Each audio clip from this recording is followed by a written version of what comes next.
नमस्कार. मालिकेच्या आजच्या भागामध्ये आपल्याला पाहायला मिळणार आहे की सखीने कशा पद्धतीने सरकारची वाट लावलेली आहे आणि त्याचबरोबर बिझनेस डीलमध्ये सुद्धा सरकारची लायकी निघलेली आहे, कारण त्यांना जो कंपनीचा खरा मालक आहे त्याच्या सह्या हव्या आहेत असं त्यांनी स्पष्टपणे सांगितलेलं असतं.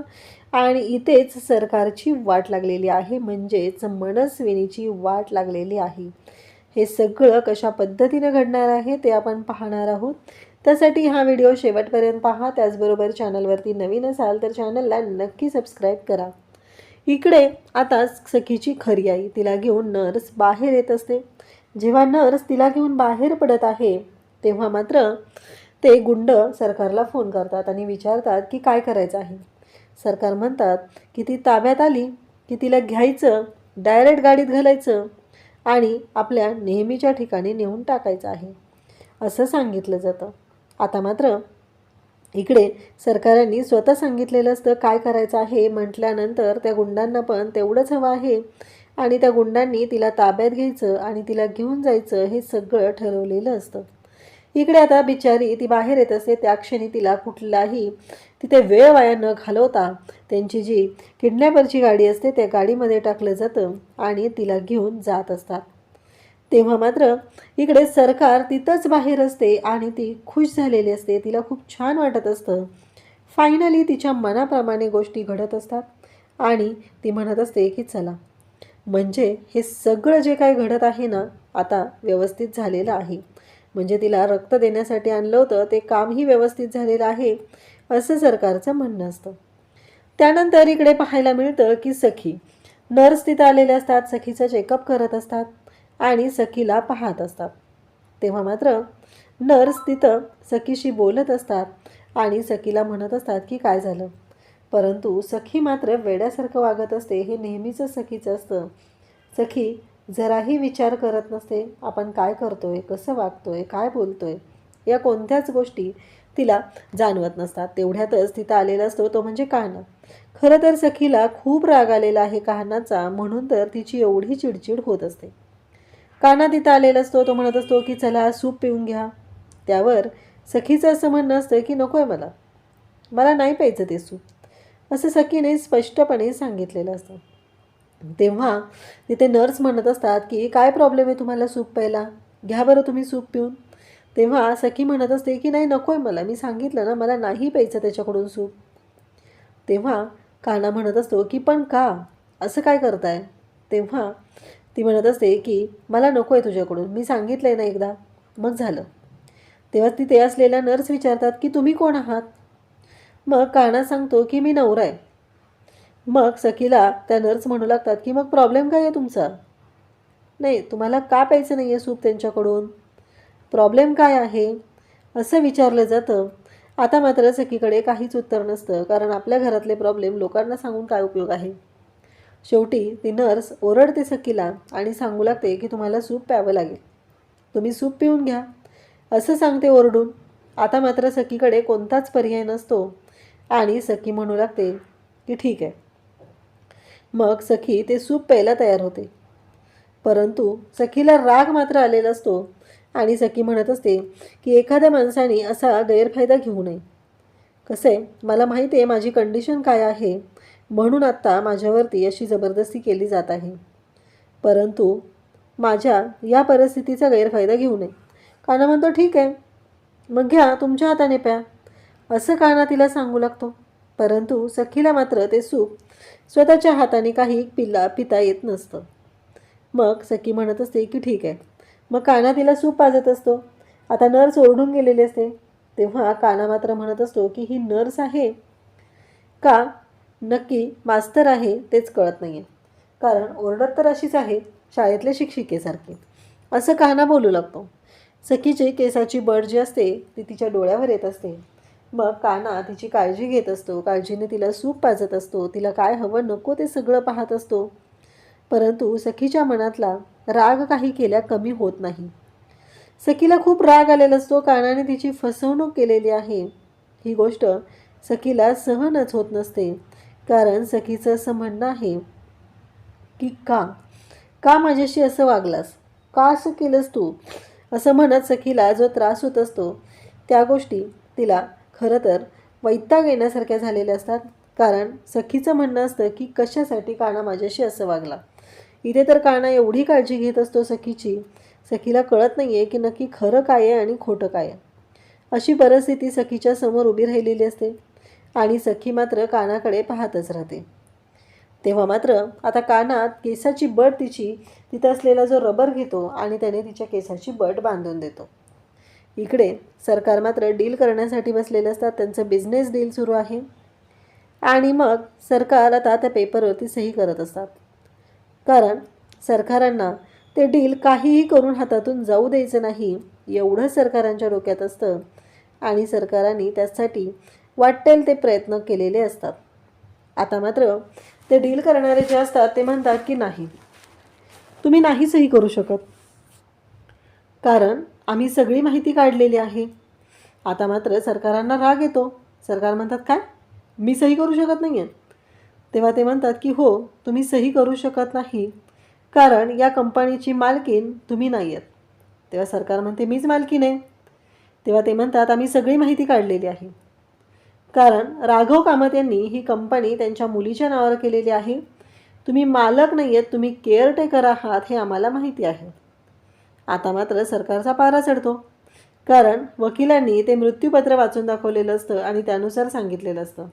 आणि एकदा का सखी 21 वर्षाची झाली आणि तिचं लग्न झालं की या प्रॉपर्टी पेपरवरती कोणत्याही पेपरवरती तुमची सही चालणार नाही हे सुद्धा आता कन्फर्म झालेलं असतं. तेव्हा ते सांगू लागतात की आम्हाला माहिती आहे की तुम्ही या कंपनीची खरी मालकी नाही आहेत, तुम्ही फक्त केअरटेकर आहात आणि तीच जबाबदारी तुम्ही सांभाळा. आता मात्र सरकारला खूप राग येतो. सरकारला ही गोष्ट पटलेलीच नसते. सरकार म्हणत असतात काय बोलताय तुम्ही हे सगळं? परंतु ते म्हणतात की आम्ही सगळी माहिती काढलेली आहे, आम्हाला सगळ्या गोष्टी माहीत आहेत. आता सरकारांच्या पुढे प्रश्न उभा राहिलेला आहे की आता करायचं काय. कारण सखी तर हॉस्पिटलमध्ये आहे आणि सखी सही कधी करणार, सखी कधी येणार आणि कधी सही करणार हा प्रश्न उभा राहिलेला असतो. इकडे सखीला आता डॉक्टर म्हणत असतात की तुम्हाला उद्याच डिस्चार्ज देण्यात येत आहे. काना सखीची काळजी घेत असतो. तेव्हा सखी म्हणत असते की चला, डॉक्टरांना इकडे सांगत असतो काना की आहे मी काळजी घेईल त्यांची. तेव्हा सखी म्हणते काहीच गरज नाही आहे, माझी आई आहे माझी काळजी घ्यायला, तू गरजच नाही आहे माझी काळजी घ्यायची असं सांगू लागते. कारण माझ्या आईने दाखवून दिले की तिचं माझ्यावरती किती प्रेम आहे. बिचारी भाबडी सखी, तिला काय माहिती की तिच्या आईने हे कारनामे कशासाठी केलेले आहेत, हे प्रेम वगैरे दाखवण्याचं नाटक कशासाठी केलेलं आहे हे कुठं सखीला माहिती असतं.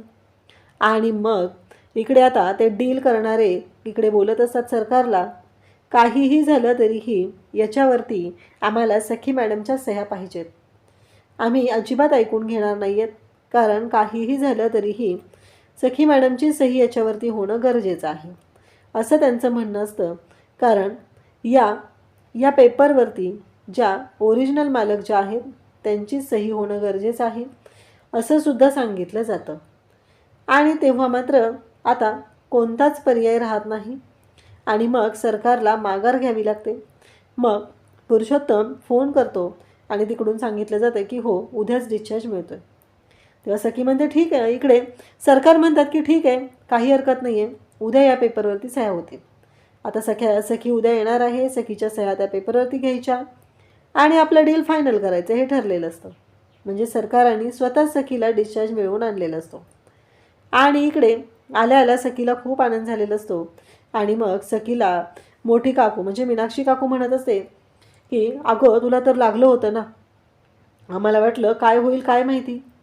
तेव्हा गौतम काका तिथं असतो. तो म्हणत असतो की कसं काय होईल सखीला, सखीला काहीच नाही होणार, कारण आशीर्वाद आहेत सगळ्यांचे तिच्या पाठीशी. हां, आता काही लोकांच्या वाईट नजरा आहेत ते मान्य, घरातले कमी होते म्हणून बाहेरचे आलेले आहेत अजून. म्हणजे त्याने एकाच टोल्यात चांगलेच दोघांचे तिथं कानउघाडणी केलेली असते.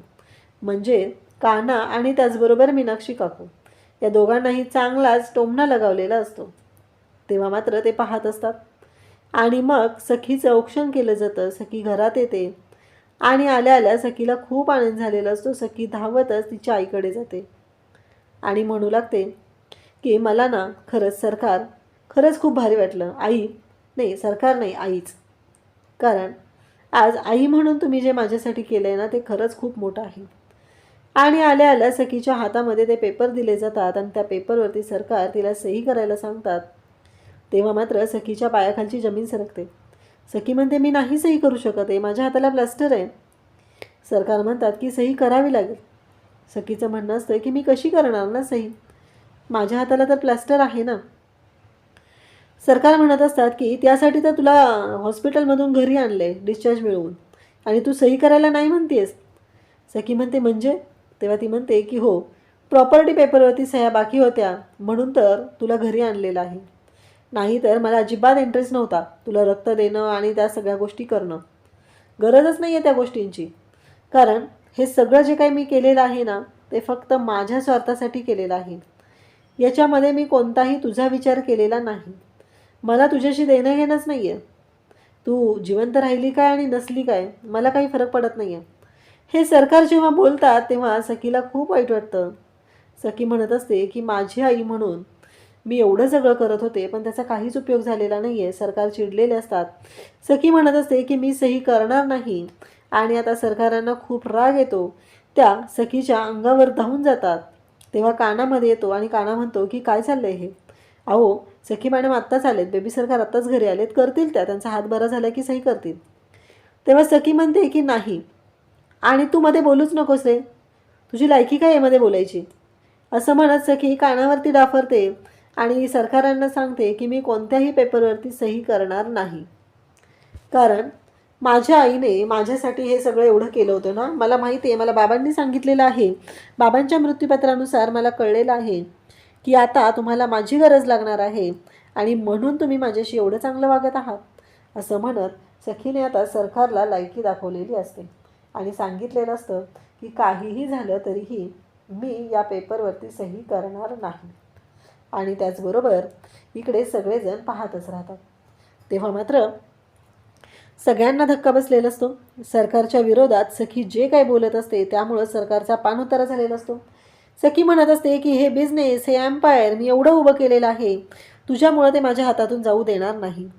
तुला रक्त दिलेलं आहे ते पण यासाठी तुझी सही हवी आहे म्हणून दिलेलं आहे. काहीही झालं तरी या पेपरवरती सह्या तुला कराव्याच लागतील, असं सरकार ठणकावून सखीला सांगत असतात. सखी पण तेवढीच हट्टी असते. ती पण सह्या करायला अजिबात तयार होत नाही. तिचं असं म्हणणं असतं की मी सही करणारच नाही. एवढं ठणकावून सखी पण सांगत असते आणि सरकारांची बोलती बंद करत असते. आता मात्र सरकारांच्या पुढे पर्यायच राहिलेला नसतो सखीची अट मान्य करण्याशिवाय. शेवटी सखी सरकारांना म्हणू लागते की ठीक आहे. सरकार तिला म्हणतात की चाल चाल चाल, तुला एवढं भिकार चाळे लागलेत ना, जा या प्रॉपर्टीमधील एकही रुपया न वापरता त्या चाळीत राहून दाखव, मग बघू काय करायचं आहे ते. सखी म्हणते की चॅलेंज ॲक्सेप्टेड. आता सखीने चॅलेंज तर ॲक्सेप्ट केले. तेव्हा सरकार तिला म्हणू लागतात की ठीक आहे, चॅलेंज ॲक्सेप्ट केलेस ना तू, मग जा 1 महिना त्या चाळीत राहून दाखवायचं, इकडचा एकही रुपया घ्यायचा नाही. जर असं केलं तर, आणि जर हे नाही झालं तर तुला या प्रॉपर्टी पेपरवर सह्या कराव्या लागतील आणि हे लग्न मान्य करावं लागेल. सखीचं असं म्हणणं आहे की माझा जोडीदार हा माझ्या पसंतीप्रमाणे असला पाहिजे, असं बाबांचं म्हणणं होतं. परंतु माझा जोडीदार हा माझ्या पसंतीप्रमाणे नाही आहे, त्यामुळं मी या पेपरवरती सह्या करणार नाही, असं सखीने ठणकावून सांगत आता इकडे सरकारांचं चॅलेंज ॲक्सेप्ट केलं आहे आणि त्याचबरोबर कानालाही सांगितले की बॅग भरायला घे, माझ्या हक्काच्या घरी, माझ्या चाळीतील घरी मला जायचं आहे. अशाच अपडेटसाठी चॅनलशी कनेक्ट राहा. थँक्यू.